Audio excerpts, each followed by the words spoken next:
Centre, मैं आपको पहले ही बोला रिएक्शन सेंटर कौन होता है, क्लोरोफिल ए रहता है। ये क्लोरोफिल ए रिएक्शन सेंटर है, ठीक है। बाद में उसके साथ बहुत सारे एसेसरी मॉलिक्यूल्स होते हैं, एसेसरी ज़्यादा के मॉलिक्यूल्स होंगे, ठीक है। तो reaction centre chlorophyll A plus accessory pigment, ये कंप्लीट मिलके क्या बनता है, पीएस बनता है, PS2 बनता है, ठीक है। तो ये क्या करता है, सनलाइट को ट्रैप करता है। जैसे ये सन है, ठीक है, ये जो सन है, सन से जो लाइट निकल रही है वो लाइट को ये ऑब्जर्व करेगा, प्रोटॉन्स लेगा, ठीक है। उस प्रोटॉन्स को ये कोएंजाइम क्विनिन एब्जॉर्ब करता है, ठीक है। कितने मॉलिक्यूल्स रिलीज कर रहा है, 4 है ना, 4 मॉलिक्यूल्स, ठीक है। 4 मॉलिक्यूल्स को यहाँ पर रिलीज कर रहा है, इलेक्ट्रॉन्स को। फिर ये कोएंजाइम क्विनिन रोल डाउन, है ना, ये इलेक्ट्रॉन जो रोल डाउन होता है किससे बेटा, प्लास्टोक्विनिन, प्लास्टोक्विनिन से रोल डाउन होगा cytochrome B6 to cytochrome F, cytochrome F to roll down होगा PC, प्लास्टोसाइनिन, ठीक है। बात को समझो, यहाँ पर इलेक्ट्रॉन्स रोल डाउन हो रहे हैं। ये जो इलेक्ट्रॉन्स रोल डाउन हो रहे हैं, है ना, मतलब यहाँ से लाइट आएगी, यहाँ के फोटोसिंथेटिक पिगमेंट्स उसको क्या करेगा, एब्जॉर्व करेगा। एब्जॉर्व करके सारे, मतलब ये जो पिगमेंट्स हैं, पिगमेंट्स ये सारे किसकी तरफ लेके जाएंगे, ये लेके जाएंगे रिएक्शन सेंटर में। रिएक्शन सेंटर डिसाइड करेगा, ये आयोनाइज्ड होगा, आयोनाइज्ड होके इसके ऊपर पॉजिटिव चार्ज तैयार होगा, ओके। क्यों, क्योंकि पॉजिटिव होंगे तो वो भी डोनर होगा ना, ये फिर ये इलेक्ट्रॉन्स को देगा, किसको देगा, प्लास्टोक्विनिन को देगा। प्लास्टोक्विनिन ये कोएंजाइम क्विनिन के द्वारा इलेक्ट्रॉन्स को एक्सेप्ट करता है। फिर प्लास्टोक्विनिन रोल डाउन करता है इलेक्ट्रॉन को साइटोक्रोम B6, साइटोक्रोम B6 से साइटोक्रोम F में आ गया। जब साइटोक्रोम F में आता है तो यहाँ पर large amount of energy produce होती है। देखो वेरी वेरी इंपॉर्टेंट, मैंने जो फोटोफॉस्फोरेशन बोला था ना, ADP प्लस IP, तो यहाँ बनता है ATP, 1 molecule of ATP is form, ठीक है। एक मॉलिक्यूल ATP का बना, निकल गया, एनर्जी निकल गई, ठीक है। फिर वो इलेक्ट्रॉन रोल डाउन हुए PC, प्लास्टोसाइनिन पे। प्लास्टोसाइनिन में डी एनर्जिड्स इलेक्ट्रॉन्स होते हैं और वो पास होते हैं PS2 में, PS1 में, ठीक है। PS1 में यहाँ पर भी देखो रिएक्शन सेंटर है, एक रिएक्शन सेंटर है बेटा, ये रिएक्शन सेंटर है क्लोरोफिल ए मॉलिक्यूल्स। उसके साथ इसकी बॉडी है, आपको इसकी बॉडी मिलेगी आपको, ठीक है। इसके साथ जो एसेरी पिगमेंट्स हैं, कौन से, ठीक है, एसेरी क्लोरोफिल पिगमेंट। ऐसे पिगमेंट्स मिलके क्या बना बेटा, एक PS1 बना, ठीक है। क्लोरोफिल ए यहाँ पर रिएक्शन सेंटर है। तो ये भी क्या करता है, लाइट एनर्जी को ट्रैप करता है, उसके साथ साथ PC प्लास्टोसाइन से इलेक्ट्रॉन्स को रिसीव करता है। रिसीव करके वो इलेक्ट्रॉन्स को पास करेगा, मतलब ये आयोनाइज होगा, खुद आयोनाइज होगा, आयोनाइज होके इलेक्ट्रॉन को पास करेगा। कहाँ पर पास करेगा बेटा, FD में,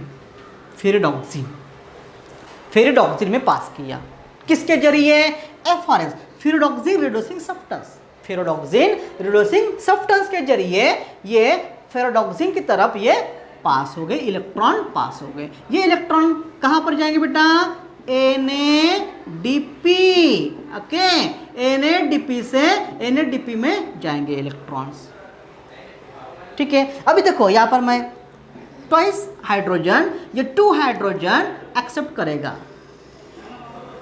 ओके।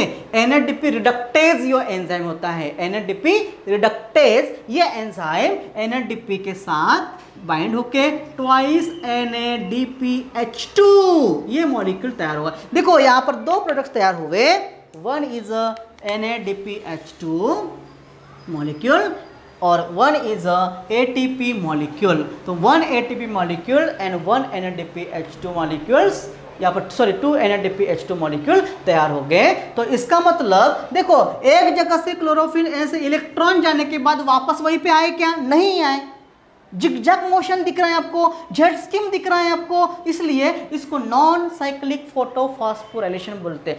फोटोफॉस्फोराइलेशन क्योंकि इसमें एटीपी तैयार हो गया है, एटीपी बनने की प्रोसेस तैयार हो गई है, इसलिए इसको फोटोफॉस्फोराइलेशन बोला गया है। ठीक है, यहाँ पर और एक चीज याद रखना, यहाँ पर ऑक्सीजन इवॉल्व हो रहा है, ऑक्सीजन इवॉल्व हो रहा है और 1 मॉलिक्यूल्स ऑफ एटीपी बन रहा है। तो वाटर को स्प्लिट अप करने का काम कौन कर रहा है बेटा? PS2 में जो मॉलिक्यूल्स है manganese calcium chloride, very IMP आपको बोल रहा हूं। PS2 में ऐसे कौन से मॉलिक्यूल्स होते हैं जिसके वजह से फोटोलिसिस ऑफ वाटर होता है? तो ऐसे मॉलिक्यूल का आपको नाम बिल्कुल याद रखना है। कौन से मॉलिक्यूल बेटा? Manganese calcium chloride. ये मॉलिक्यूल ओनली PS2 में मिलेंगे आपको, PS1 में नहीं मिलेंगे, इसलिए PS2 में ही फोटोलिसिस होता है। PS2 में फोटोलिसिस होता है इसलिए ऑक्सीजन इवॉल्व होता है, is very dispensables in the life. ठीक है, ऑक्सीजन वेरी इंपॉर्टेंस होता है। ठीक है, और PS1 में फोटोलिसिस ऑफ वाटर नहीं होता है। ठीक है ना, तो इसी प्रकार के ये एटीपी फार्मेशन प्रोसेस ये नॉन साइक्लिक मैनर से होती है, इसलिए इसको नॉन साइक्लिक फोटोफॉस्फोरिलेशन बोला गया है बेटा, समझा?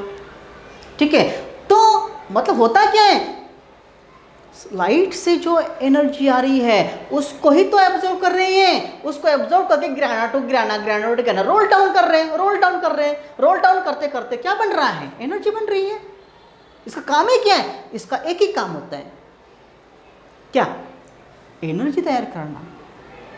ठीक है ना, एनर्जी तैयार करना। क्यों? क्योंकि ये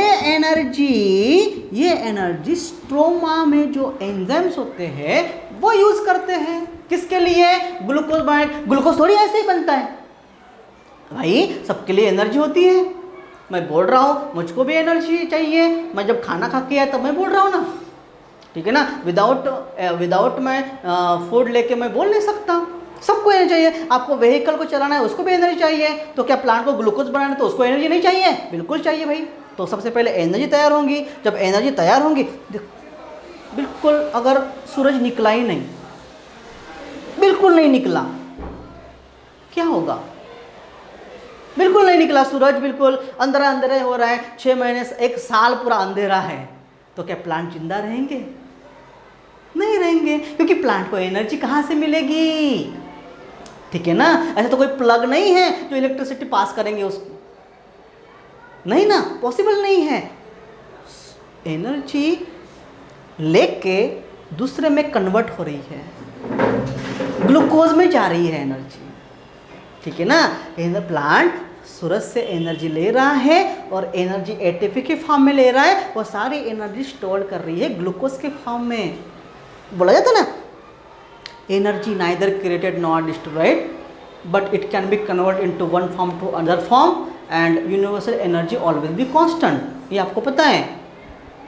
एनर्जी क्या क्या क्या रूल है इसका? क्या कौन सा लॉ है? Energy conservation of law, physics मैं नहीं जानता फिजिक्स, ठीक है, लेकिन ये मैंने पूरा रट्टा लगाया था फिजिक्स का डेफिनेशन। ठीक है, एनर्जी कभी एनर्जी नाइदर भी क्रिएटेड नॉट डिस्ट्रॉयड, यानी एनर्जी को हम बना भी नहीं सकते और इसको डिस्ट्रॉय भी नहीं कर सकते।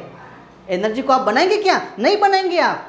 Energy neither be created not destroyed but it can be convert into one form to other, यानी एनर्जी एक में दूसरे इसमें हम कन्वर्ट कर सकते हैं और पूरी दुनिया, पूरी यूनिवर्स की एनर्जी कांस्टेंट है, एनर्जी कभी नष्ट नहीं होती, लेकिन किसी ने किसी फॉर्म में वो चली गई होती है। तो वही यहाँ पर हमको समझना है, जो सूरज से प्लांट एनर्जी ले लिए वो स्टोर किए एटीपी के फॉर्म में, वो एटीपी ग्लूकोज जब बनता है, फ्रूट बनता है, फ्रूट में वो फूड बनता है, उसमें एनर्जी स्टोर फॉर्म में।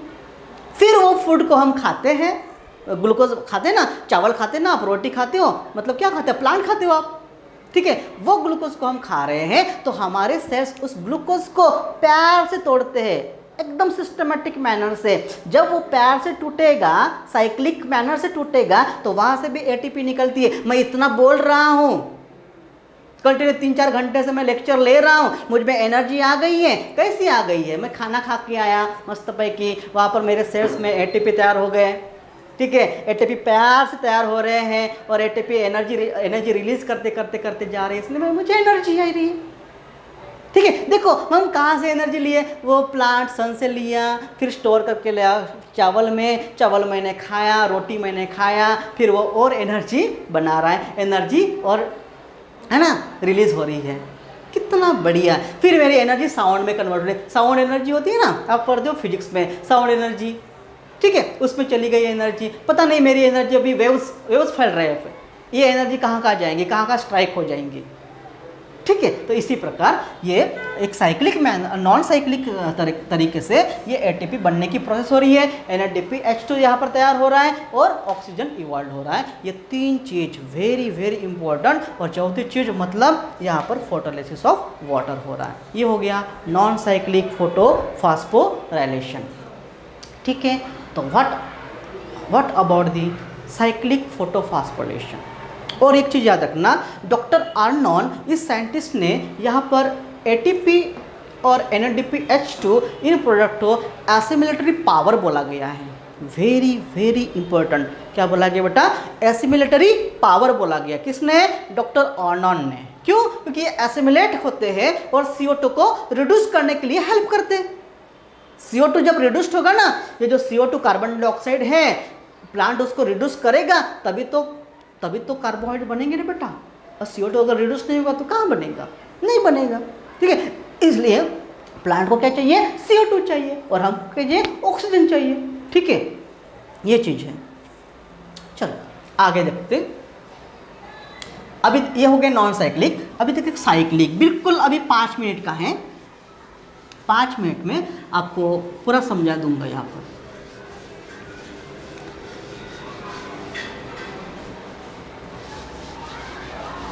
सेम वही मैनर, साइक्लिक में क्या होता है, एक जगह से क्लोरोफिल जाएंगे तो सेम वहाँ पर क्लोरोफिल से जब ये इलेक्ट्रॉन जाएंगे तो उसी क्लोरोफिल में इलेक्ट्रॉन वापस आ जाएंगे, वापस साइक्लिक, यानी कंप्लीट रिएक्शन करेंगे वो।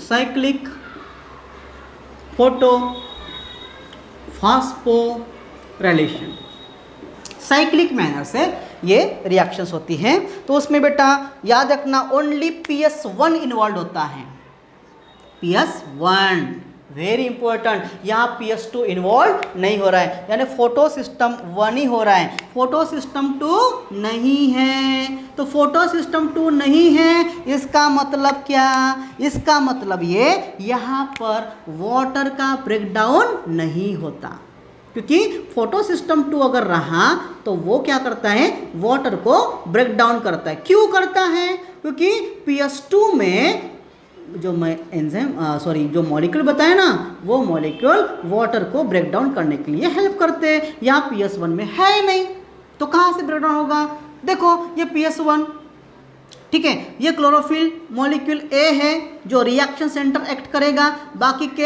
एसेसरी पिगमेंट्स होते हैं, एसेसरी, ये पूरा मिलके PS1 बनता है, फोटो सिस्टम 1 बनता है, ठीक है। अब ये क्या करता है, ये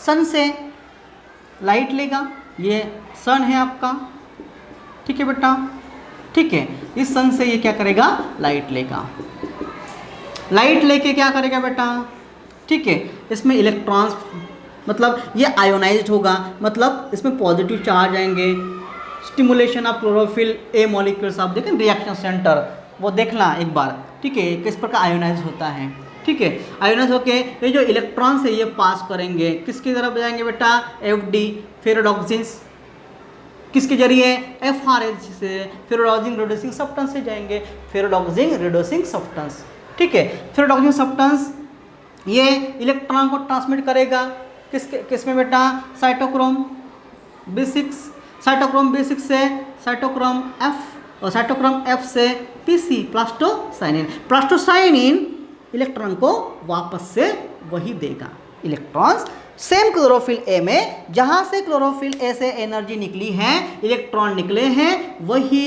वही वापस वो इलेक्ट्रॉन क्लोज हो रहे हैं, इसलिए इसको हम साइक्लिक फोटोफॉस्फोराइलेशन बोलेंगे। यहाँ पर देखो ये इलेक्ट्रॉन निकल गए, FRS इसको रोल डाउन किया FD की तरफ, ठीक है। तो जब एफडी की तरफ इलेक्ट्रॉन रोल होते हैं तब यहाँ पे एनर्जी बनती है, एटीपी बनती है। कहाँ से बेटा?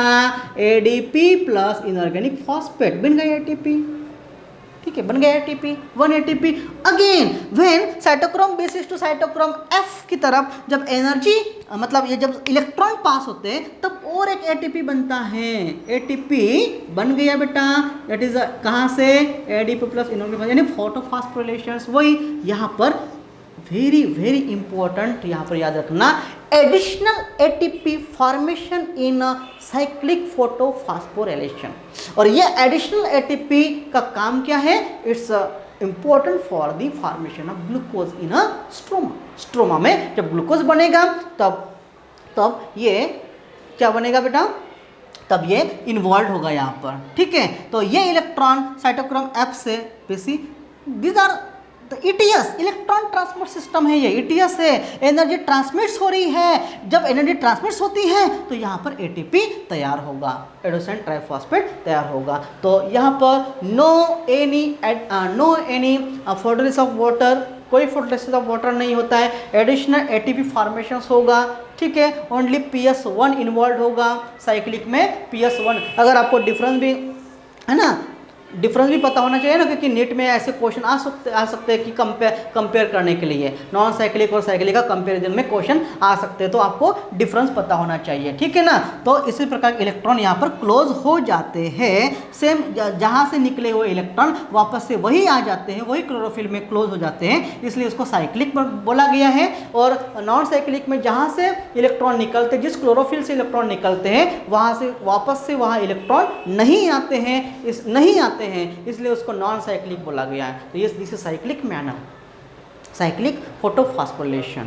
ठीक है, तो इन दिस वे एक ग्लूकोज मॉलिक्यूल को बनाने के लिए there required 18 ATP and 12 NADPH2 required to synthesize क्या बेटा? Only one glucose molecule. एक ग्लूकोज मॉलिक्यूल को बनाने के लिए वेरी वेरी इंपॉर्टेंट पॉइंट देखो, मैं यहाँ एक लिखा 18 है ना, 18 ATP, कितना? 18 ATP and 12 NADPH2 required to synthesize only one glucose molecules। एक ग्लूकोज मॉलिक्यूल को बनाने के लिए कितना एटीपी? 18 एटीपी। और कितने NADPH? 18 NADPH रिक्वायर्ड होते, तब जाके एक ग्लूकोज मॉलिक्यूल बनता है। कितनी मेहनत करनी पड़ती है, और हम इजीली ऐसा फ्रूट तोड़ते हैं और खा लेते हैं इजीली। इतना इजीली बनाए कि बेटा एप्पल, इतना इजीली बनाए कि आपका वो जो आप खाते हैं ना, क्या गौवा जाम है ना, कोई भी फ्रूट इतना इजीली आप तोड़ के खाते हो, इतना इजीली बनाए क्या बेटा? नहीं, कितनी मेहनत लगी प्लांट को तैयार करने के लिए, उतना शुगर को, उतना कार्बोहाइड्रेट को स्टोर करने के लिए, उतनी एनर्जी को स्टोर करने के लिए उसको कितना टाइम लगा, कितनी एनर्जी लगी उसको, ये नहीं सोचते हैं। लेकिन ये भी सोचना है, ये तो तैयार करते हैं किसके लिए? हमारे तो लिए तो करते हैं, हमारी लाइफ को जीने के लिए तो करते हैं, तो इसको नहीं खाएंगे तो किसको खाएंगे? ठीक है ना, क्यों? क्योंकि भाई हम भी उनको ऑक्सीजन CO2 देते हैं, हम कार्बन डाइऑक्साइड छोड़ते तो वो जीते हैं, है ना, वी आर, है ना। तो हम एक दूसरे में क्या है बेटा? डिपेंडेंट है। ठीक है, तो प्लांट है तो हम है तो प्लांट है, प्लांट नहीं है तो ह्यूमन बीइंग नहीं रहेगा। ठीक है, प्लांट नहीं है तो लाइफ नहीं रहेंगे। तो plant is most important, plant ये जो होते हैं वेरी इंपॉर्टेंट है, तब ये बायोलॉजी बनेगा, बायोलॉजी का सब्जेक्ट बनेगा, और तब जाके लाइफ ये एग्जिस्ट हो जाएंगी, अदरवाइज नहीं हो जाएंगी। ठीक है, तो प्लांट्स आर एवरीथिंग से, प्लांट सब कुछ है बेटा। किसी ने बोला था we see the plant, we eat the plant, we sleep on the plant, we wear the plant, we walk on the plant. ठीक है, यानी हम प्लांट को देखते हैं, प्लांट को खाते हैं, प्लांट के ऊपर चलते हैं, प्लांट को पहनते हैं, प्लांट के ऊपर चलते हैं, प्लांट के ऊपर बैठते हैं। एवरीथिंग इज प्लांट है, सारा ही सारा प्लांट है। ठीक है ना। तो इसी प्रकार की यह सिस्टम बनती है। तो प्लांट वेरी इंपॉर्टेंट होते हैं और प्लांट के लिए हम इम्पोर्टेंट होते हैं। तो ठीक है बेटा, तो ऐसे 2 प्रकार की फोटोफॉस्फोरिलेशन आज हमने यहाँ पर कंप्लीट किए। इसको एक बार रिपीट करना है, बार बार देखना है और इसके क्वेश्चन के आंसर करना है। Thank you.